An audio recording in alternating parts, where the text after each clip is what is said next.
क्या हाल है दोस्तों, welcome back to the channel. मैं विशाल आज आपके लिए एक्सप्लेन करूंगा एक साइको गर्ल की कहानी जो अपने मतलब के लिए लोगों को मारती चली जाती है और इतनी छोटी उम्र होने की वजह से किसी को उस पे शक भी नहीं जाता था। तो मूवी का नाम है द बैड सीड, जो कि 2018 में आई थी, जो कि थ्रिलर से भरी हुई मूवी है। तो चलिए शुरू करते हैं।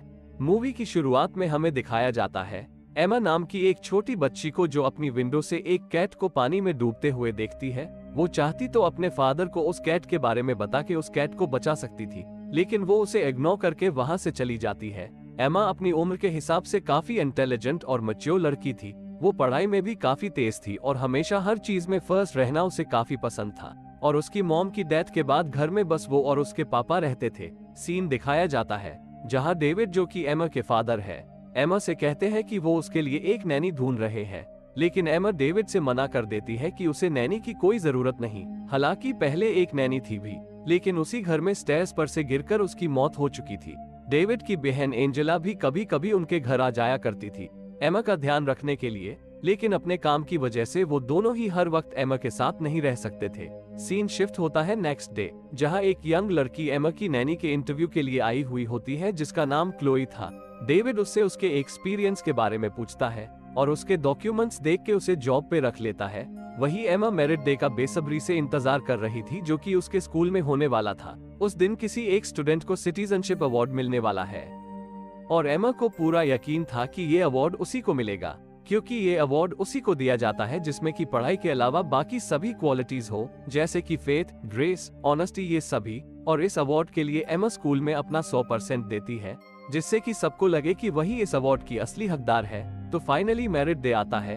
डेविड एमा को तैयार करके स्कूल ले जाता है। वही एमा बहुत एक्साइटेड है और साथ ही साथ नर्वस भी, जिसपे डेविड उसे समझाता है कि अगर ये अवार्ड उसे ना भी मिला तो कोई बड़ी बात नहीं है। कुछ देर बाद मिसेस एलिस, जो कि एमा की क्लास टीचर है, उस अवार्ड के विनर का नाम अनाउंस करती है, लेकिन वो नाम एमा का नहीं, उसी के क्लास के एक स्टूडेंट माइलो को था। माइलो पूरी तरह शॉक हो चुका था, क्योंकि उसे तो अंदाजा भी नहीं था ये अवार्ड उसे मिल जाएगा।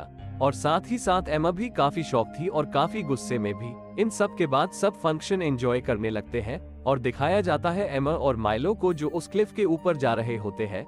ऊपर जाके माइलो एमा से वापस चलने को कहता है, लेकिन एमा की नजर उसके मेडल पर थी और उसके बाद हमें स्क्रीन ब्लैक दिखाई जाती है। सीन दिखाया जाता है जहां माइलो के पेरेंट्स और डेविड खड़े बात कर रहे थे और तभी वहां एमा आती है।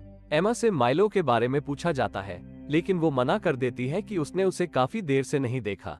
तभी कुछ बच्चे क्लिफ से भागते हुए आते हैं मदद मांगने के लिए। माइलो के पेरेंट्स भागते हुए उनके पीछे जाते हैं और वो देखते हैं माइलो को वहां गिरा हुआ।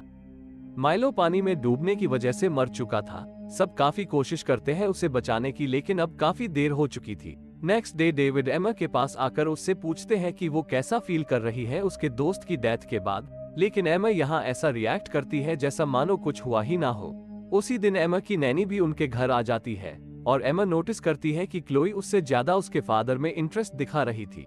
सीन दिखाया जाता है माइलो के फ्यूनरल का, जहाँ सभी को माइलो के चले जाने का काफी दुख था, क्योंकि माइलो बहुत ही प्यारा बच्चा था और सभी उसको पसंद करते थे। वही दिखाया जाता है एमा को, जो अपने फादर और माइलो के पेरेंट्स के सामने ये प्रिटेंड करती है कि उसे माइलो के जाने का बहुत दुख है। माइलो के पेरेंट्स एमा के फादर को बताते हैं कि माइलो का मेडल भी मिसिंग है और उन्हें ये लगता है कि शायद मेडल कहीं पानी में ही गिर गया। एमा को परेशान देख डेविड उसे घर ले आता है और घर आते ही एमा फिर वही बिल्कुल नॉर्मल हो जाती है, जैसे वो कभी दुखी थी ही नहीं। कुछ देर बाद डेविड एमा के रूम में कपड़े रखने आता है और एक टॉय नीचे गिर जाता है और वहीं पे वो मेडल भी छुपा रखा होता है, लेकिन वो उसे नोटिस नहीं करता। वही डेविड रात को सोने से पहले अपने आईपैड में मैरिड डे की पिक्चर्स देख रहा था, जिसमें वो एमा को देखता है जो बिल्कुल भी खुश नहीं थी और हर फोटो में उसका ध्यान सिर्फ उस मेडल पर ही था। अगले दिन एमा की टीचर पुलिस ऑफिसर के साथ डेविड के घर आती है और उसे बताती है कि कुछ बच्चों ने माइलो को उसकी डेथ से पहले एमा के साथ उस क्लिफ पे जाते हुए देखा था। उनके जाने के बाद डेविड एमा से सब सच सच बताने को कहता है। एमा के कुछ न बताने पर डेविड फिर उससे पूछता है, लेकिन एमा गुस्से से वहां से उठ के कह देती है कि ये सब आपको मिसेस एलिस ने बताया होगा, वो तो वैसे ही मुझे पसंद नहीं करती। सीन दिखाया जाता है जहां क्लोई एमा के साथ वॉक पे जाती है और तभी वो दोनों देखते हैं मिसेस एलिस को माइलो के घर में जाते हुए। क्लोई एमा को बताती है कि उसके खिलाफ इस केस में इन्वेस्टिगेशन स्टार्ट हो चुकी है, क्योंकि लास्ट टाइम माइलो को तुम्हारे साथ ही देखा गया था उस क्लिफ पर जाते हुए। घर पहुंचते ही क्लोई एमा से सच निकलवाने के लिए उससे कहती है कि अगर तुमने ही ये सब करा है तो तुम्हें इलेक्ट्रिक चेयर पे बैठा के शॉक दिया जाएगा। एमा उसकी उन बातों से डर तो जाती है, लेकिन वो इतनी शातिर थी कि कुछ भी बताने से मना कर देती है। सीन शिफ्ट होता है अगले दिन, जहां क्लोई एमा को ढूंढते हुए उसके रूम में पहुंच जाती है, जहां उसे वो मेडल मिल जाता है जिसे वो डेविड के रूम में जाके रख देती है। एमा डेविड के रूम में आती है और मेडल को वहां देखकर उसे छुपाने की कोशिश करती है, लेकिन डेविड को पता चल जाता है। डेविड के पूछने पर एमा कहती है कि माइलो ने खुद उसे वो मेडल गिफ्ट के तौर पे दिया था। वही दिखाया जाता है मिसेस एलिस को, जो कि ड्राइव करके अपने घर जा रही थी और उनकी कार में एक वॉस्प नेस्ट था, जिससे कि वो उन मधुमक्खियों से डिस्टर्ब हो जाती है और उनका एक्सीडेंट हो जाता है। दरअसल ये नेस्ट एमा ने ही उनकी कार में रखा था, जिससे कि उनका एक्सीडेंट हो जाए, और ठीक ऐसा ही होता है। अगले दिन हम देखते हैं डेविड को, जो कि एक थेरेपिस्ट से बात कर रहे होते हैं। वो चाहते थे कि अपनी बेटी को एक थेरेपिस्ट को दिखाना चाहिए। वही एमा क्लोई पर काफी नाराज हो रही होती है, क्योंकि उसने वो मेडल डेविड के रूम में रख दिया था। तभी डेविड वहां आता है और एमा को कहता है कि हमें माइलो के घर चलकर उसके पेरेंट्स को ये मेडल वापस दे देना चाहिए। माइलो के घर पहुंचते ही एमा वो मेडल उसकी मॉम को देती है। उस मेडल को देख माइलो की मॉम काफी कंफ्यूज हो जाती है। तभी वो डेविड को बताती है कि मिसेस एलिस की एक कार एक्सीडेंट में डेथ हो गई, जिसे सुन एमा रोने लगती है और कहती है कि वो उसकी सबसे पसंदीदा टीचर थी। लेकिन उनके घर से बाहर आते ही फिर वही एकदम से कैजुअल हो जाना। डेविड को अब एमा पे थोड़ा थोड़ा शक होने लगा था उसकी इन हरकतों को देख के। डेविड की बुलाई हुई डॉक्टर आती है और एमा के साथ एक लंबे सेशन के बाद डेविड से कहती है कि आपकी बच्ची मेंटली बिल्कुल नॉर्मल है। कुछ देर बाद क्लोई एमा के रूम में आती है और उससे कहती है कि शायद कुछ दिनों बाद मैं तुम्हारी नैनी से तुम्हारी स्टेप मदर बन जाऊं, क्योंकि क्लोई और डेविड एक दूसरे को पसंद करने लगे थे। एमा क्लोई की इस बात पे काफी गुस्सा होती है और डेविड के पास सच जानने के लिए जाती है, लेकिन डेविड उसे बिना कोई जवाब दिए वहां से चला जाता है। रात को क्लोई टीवी देख रही होती है, तभी आउट हाउस से कुछ आवाज आती है। क्लोई एमा को ढूंढते हुए आउट हाउस के अंदर चली जाती है। तभी एमा बाहर से लॉक कर देती है और आउट हाउस के अंदर आग लग जाती है और क्लोई अंदर ही जल के मर जाती है। डेविड को पता लगते ही वो फायर फाइटर को बुलाता है, लेकिन तब तक क्लोई मर चुकी थी। इन सब के बाद डेविड बड़े प्यार से एमा से पूछता है कि माइलो की डेथ में उसका कोई हाथ है। एमा इस बार सब सच सच बता देती है कि हाँ, उसी ने उसको क्लिफ पर से धक्का दिया था। डेविड उसकी एक्स केयरटेकर और क्लोई के बारे में भी पूछता है, जिसपे वो कहती है कि हाँ, इन दोनों को भी मैंने ही मारा। ये सब सुन के डेविड अब काफी परेशान हो जाता है।